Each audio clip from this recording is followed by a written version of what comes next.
Inspired by a post made by a rising sophomore on June 29th, several dozen current and former Los Gatos students have since shared their stories about harassment and assault on the Instagram account @MeTooLGHS. On Sunday, July 26th, over 350 people gathered on the LGHS track to show their solidarity with and listen to survivors. The following is an interview with Principal Robinson about the rally and what actions the administration plans to take in the future. On July 17th, Superintendent Grove sent out an email addressing the recent outpouring of sexual assault allegations within the LGHS community. Dr. Grove said that the school would be investigating these allegations. What is that process going to look like? Well, I know that he is also looking to bring in an independent investigator, somebody from outside of the school district, in which to look into a number of things. There are certain limitations that we have as a school because we're not created to be an investigative unit, and we're educators, okay? And also we're everyone's caught up in the restrictions of this pandemic about what we can and can't do, how much we can bring people together and so forth. So I believe that his intent is to have someone who's independent of the school district to actually come in and to do some investigations to make sure that everything is followed up on. And that's pretty standard also with things that we've done throughout the school year. Ever since I was here as a principal at Saratoga, anytime a report came through, we would thoroughly investigate it, sometimes as to the limits that we could as a school investigate it, and turn a lot of the information over to law enforcement for them to continue any investigation that we felt was, we were unable to get to the bottom line. So I think a lot of these things, even though it's often proclaimed that the school does nothing, the school never really broadcasts what they're doing within an investigation because we have students' individual rights that we have to look out for. And, students are minors and things have to be kept in confidence. And so we do as much investigating as we possibly can into a situation. Sometimes it's turned over into law enforcement. Sometimes, for most of the parties involved, it's found that it actually leads nowhere, and so we're unable to move it even forward towards that. So I think the schools do a good job investigating, even though we don't broadcast out there what our investigation is. One of the demands from the rally on Sunday was for the sex ed curriculum at LG to be expanded beyond the unit taught in PE classes. How do you intend to address this concern about the existing sex ed curriculum, not only to include more content regarding the rules of consent, but also to expand it to provide education to LGBTQ students? That's something that we're working on, and I think that this year you will see that it's going to expand to all 4 grade levels. And so we're looking at different organizations that have done it well, because there's no reason for us to reinvent the wheel if there's somebody out there that has done it really well. If we feel that it hasn't been done that well, then we're going to draw upon some of our great educators that we've got here to help us develop some of this. But you'll see some things even from the very beginning of school, how we're going to be doing some things online, unfortunately remotely and online, that will talk about sexual assault, talk about reporting, talk about support systems, things like that we hope to have in place throughout this year that will help kids to feel like they're being heard on all sides of this issue. Awesome. Is the administration planning to make sexual assault and sexual battery violations of the athletic code of conduct? I think they already are in many ways. Okay, maybe we need to spell it out a little bit more. Okay, but any kind of conduct that we look upon that is detrimental to another person's well-being, there can be grounds for, things like that to happen. The hard part in some of this is all of us have rights as individuals. And so we need to make sure that everyone's rights are taken a look at, and that what we can prove beyond a shadow of a doubt, we obviously can follow through with consequences. There are things that sometimes happen off campus that schools have absolutely no jurisdiction to follow through with consequences. And so how we can approach that and so forth, those are some things that we need to discuss and see what we can do. But I have no doubt in my mind that the athletic programs here at LG have always wanted the very best athletes of characters that they can possibly have, and have tried to foster good standings for their athletes to say, hey, you do these things, you're not going to be with us. Okay, keep following along and doing all these other good things. So there's some, it's a tough road, to go down sometimes when accusations come forth and so forth. And it may be hard to understand what we can give consequences for and what we can't give consequences for, because the school is not the ultimate authority over everyone's behavior whenever they leave school. Yeah. So that's a challenge. Especially given the new changes to Title IX. Yeah. Well, more so than that, I think that's, but I think, we've got some new changes that are coming up to it. Whether or not they are good changes, those are matters of opinion right now. And so we'll have to follow along with the laws of the land, because that's what's been set before us. So over 5,900 people have signed a Change.org petition asking that any student found guilty in a Title IX investigation or a court of law be banned from LGHS sports, dances, rallies, and their senior graduation ceremony. Will the school board and the administration consider implementing these changes? That's unknown. I think that's something that we're going to have to continue to really talk about. I think one of the things that you stated there is someone being found guilty, and that's up to the Title IX investigators. It's up to someone that's probably not necessarily within our district to let us know that. Okay, and so that's the hard part in all of this. There are a lot of ideals and opinions, and we've got folks on both sides of the issue about really where do we determine guilt and who's going to be the person that actually determines that guilt. That's so hard in all of this. And so, I would say that it's easy for us to say that, yes, we would support that. The hard part is determining whether or not that's guilt or not. Yeah, so if somebody is found guilty by the standards of Title IX, as it will be past like August 14th or whatever, what would those consequences be from the administration or school board? Well, each case is going to be individually looked at, and so if someone who's actually involved in it, if it gets to a decision that the school board is going to be making, then we follow the recommendations of what the school board says. Okay. If it's a decision that needs to be made on the site, then myself and site administrators will be the ones that will be making those decisions. And we'll be getting a lot of guidance from our district administrators too. Does the administration intend on creating a position for a Title IX advocate or a survivor's advocate? I think one of the things that I would like to do on campus is, and again, I'm brand new to Los Gatos, and so I'm discovering what we have and what we don't have in place.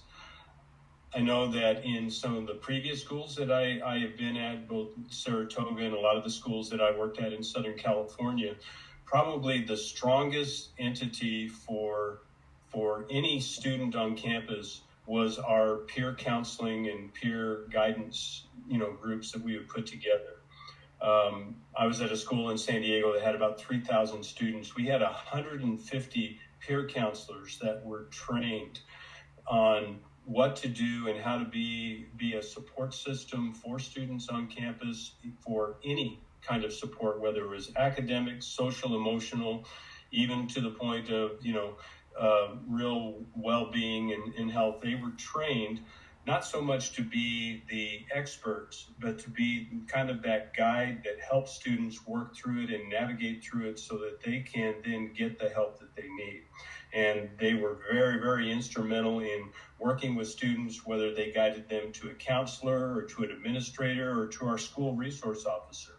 And so I'm hoping that even through all of this pandemic, when we are separated, that we can try to develop a team of students on campus that can be those kinds of guides for students whenever they are struggling, and find them and say, hey, look, let me help you, and get you to your guidance counselor here to help you talk about this particular issue. Or, you know what, this is serious enough to where I've got to take you over to an administrator to see. Or, I want to show you where Cassie is located because they've got great, support therapists there, and so forth.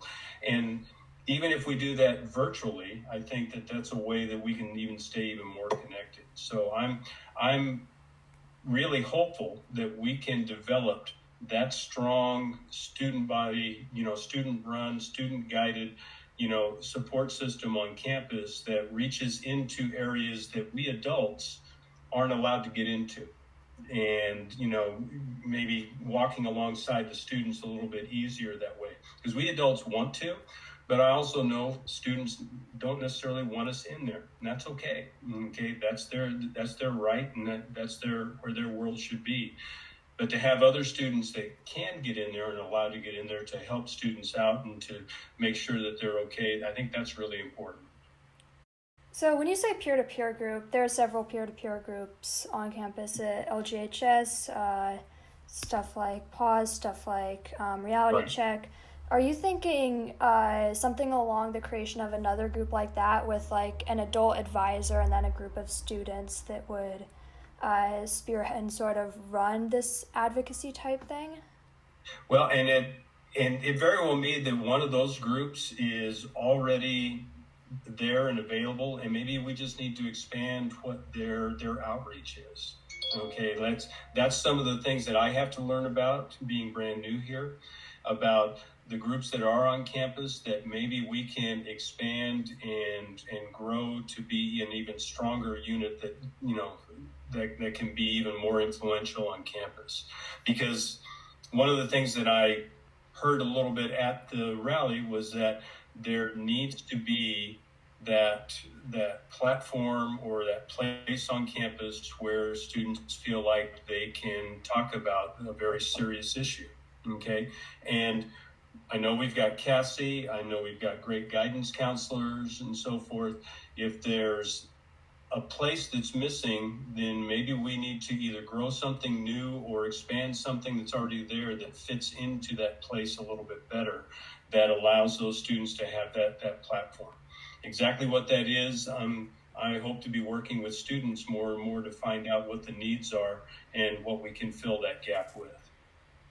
Okay, so just to clarify, you would rather see something student run and student voices sort of running it rather than a creation of a new administration position? Oh, yeah. Okay. Only because I think that's more impactful. I mean, let's face it, the largest group on our campus is our students, and something that they create and bring together, that's probably more powerful and more meaningful to students than hiring another administrator on campus. Okay, and so I think it's important for us to have student voices helping student voices to be heard, and then walking with them, along through this, so that we can all be there to support one another through it. And that's why I'm a big advocate for student-run groups that can really influence things on campus, because I've seen it change.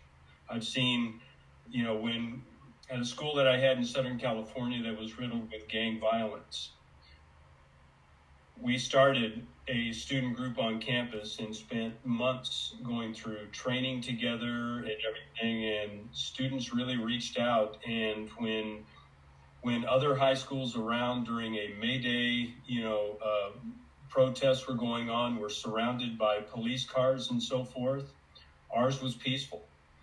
Our students stayed on campus with us, and we actually protested together on campus and had no violent issues at all, compared to our sister schools where they had policemen coming in, standing there with nightsticks to make sure that everybody was going to be safe. So I strongly believe in the power of our students to be able to work together and to be a voice for each other and to support each other through some very difficult times. So we already mentioned the changes that are made to Title IX. Um, After they go into effect on August 14th, how will the administration be communicating those changes to students and what that will mean for if they want to report an assault or harassment? Right. I think that's going to be something that we're going to try to do, through some of the online technology that we have first, so that people will be able to get that message as to what it is. Again, it does not impede students at all from reporting incidents. It does not impede us from investigating incidents fully. Title IX still has a lot of teeth to it that protects victims and so forth, and make sure that we're going to try to do the very best we can to create a safe environment for everyone. So yes, because of the changes, it gives us an opportunity now to really talk about Title IX a little bit more, so that students fully understand exactly what their rights are and what we can do to help support them. You became principal at Saratoga right after Audrey Pott committed suicide. What lessons did you learn that you think can be applied to dealing with the rape culture at Los Gatos? Well, Audrey's death was very, very tragic. There's no doubt about that. And it happened within the first month and a half of me being the principal at Saratoga High School. And the one thing that I have learned through all of that is just how important it is to stay in communication with my students as much as possible, and to have teachers and other students, like the groups that we formed even at Saratoga, whose mission it was to really care for one another, to really reach out and to be in touch with it. A group was formed right after that called Common Roots.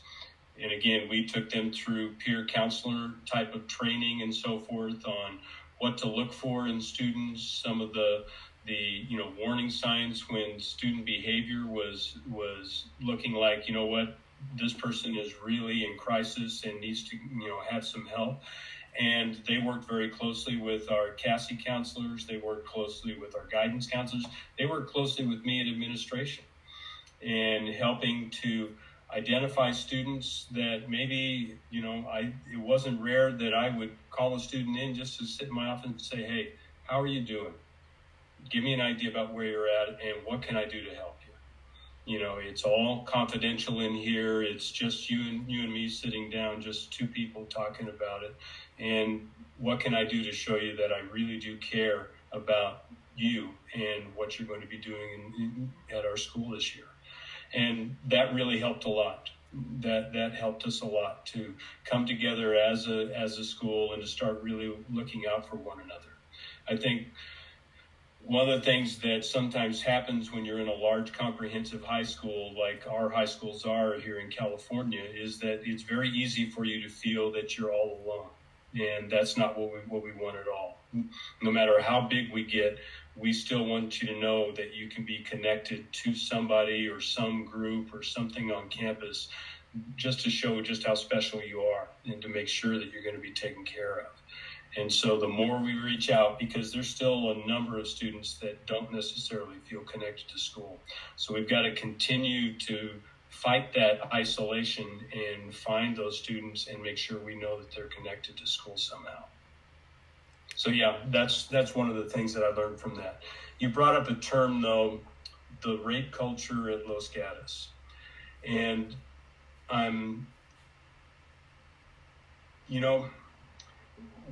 the Me Too movement and everything, I think is fantastic and great. And I think it's opened our eyes to just how pervasive this culture of misogyny and disrespect for women is throughout our world, not just a particular high school.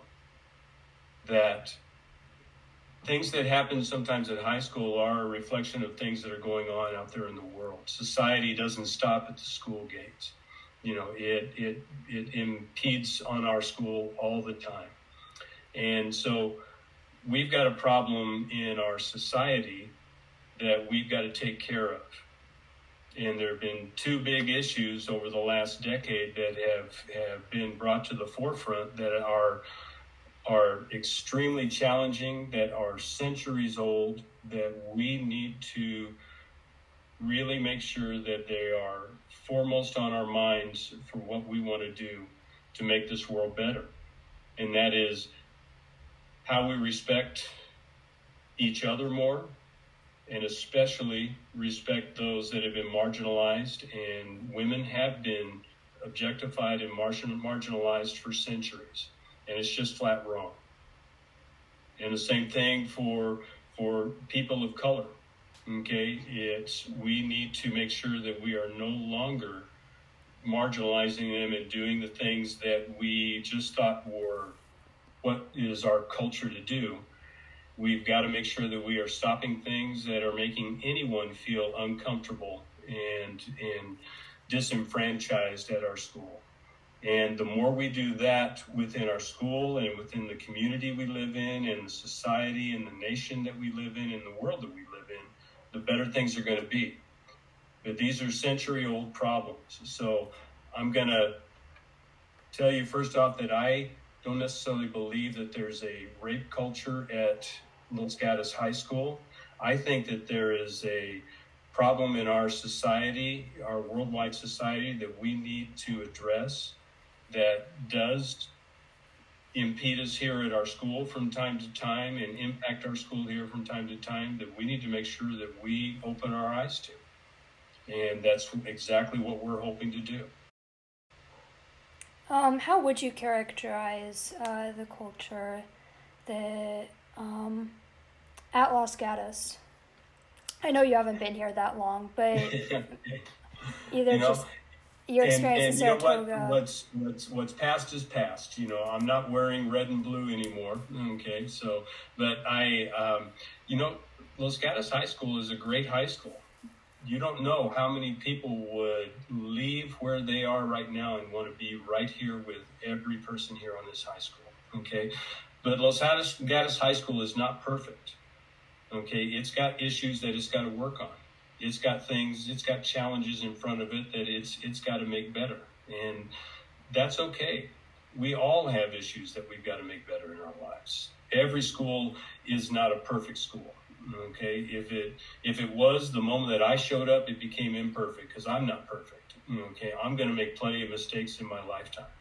So it's important, I think, that the one thing that I've always admired about Los Gatos is how hard students and staff work together.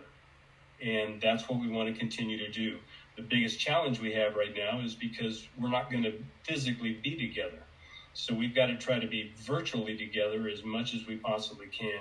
And we've got to start putting some things in place so that when we do come back physically together, that we can be a little kinder to one another, much more respectful to one another, and be the kind of people that we know we want living right next door to us each and every day. And so that's a tough task, but it's a good task to take on. Awesome. I know it's summer, but I'm sure you're very busy, so thank you so much for your time. Oh, no problem. Thank you.